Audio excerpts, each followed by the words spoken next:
Le 7-9-30 Listen anywhere. sur France Inter.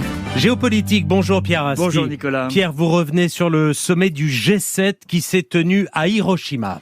Dans le long communiqué final du sommet des 7 principales économies occidentales, il faut attendre le point 51 pour qu'on parle enfin de la Chine. Or, avec l'Ukraine, c'était évidemment le sujet numéro 1 pour les États-Unis et pour le pays hôte, le Japon. Même noyé dans un texte touche-à-tout, les références à la Chine ont provoqué une réaction violente à Pékin.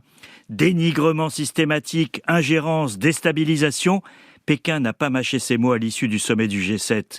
Pékin ne s'est pas contenté de mots. Hier, les activités d'un géant américain de la technologie, Micron, ont été restreintes en Chine.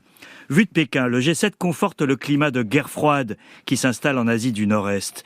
Guerre froide d'un nouveau type, très différent de celle qui a opposé les États-Unis à l'URSS au siècle dernier.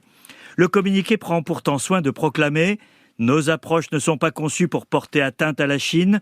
Nous ne cherchons pas non plus à entraver son progrès ou son développement économique. Fin de citation.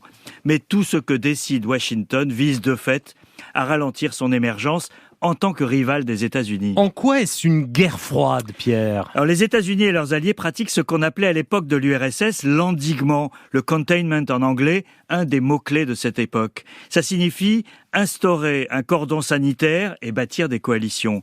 C'est ce qui se passe sur le terrain de la technologie, le véritable champ de bataille du XXIe siècle. En privant la Chine d'accès aux semi-conducteurs les plus performants et aux machines qui permettent de les produire, les Américains ont ainsi frappé de plein fouet sa capacité d'innovation dans des domaines clés comme l'intelligence artificielle. La grande différence avec la première guerre froide, c'est qu'il y avait peu d'échanges commerciaux entre les États-Unis et l'URSS. Mais avec la Chine, ils ont atteint l'an dernier 690 milliards de dollars, un record. D'où la nuance désormais de rigueur entre découplage et réduction des risques. Et qu'est-ce que ça veut dire ? Alors, découplage, Nicolas, ça voudrait dire tout stopper, c'est tout simplement impossible à cette échelle. Réduction des risques, de-risking en anglais, signifie couper uniquement les liens dans les secteurs sensibles, ne plus dépendre excessivement de la Chine. Pékin n'accepte pas plus la réduction des risques que le découplage et se pose en victime. Il y a pourtant de solides raisons derrière les actions américaines, à la fois sur les pratiques commerciales, la menace sur Taïwan, la militarisation de la mer de Chine méridionale ou les droits humains. Le G7 a laissé la porte ouverte à la coopération avec la Chine sur les sujets globaux comme le climat. C'est ce que demandaient les Européens. Les Américains cherchent à renouer le dialogue avec Pékin pour définir la manière d'être en désaccord sans risquer un conflit.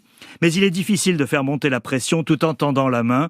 Si le dialogue ne reprend pas prochainement entre Pékin et Washington, la guerre froide en Asie n'en sera que plus dure pour longtemps. Ce n'est pas de ce dont le monde a besoin en ce moment. Pierre Aski, merci.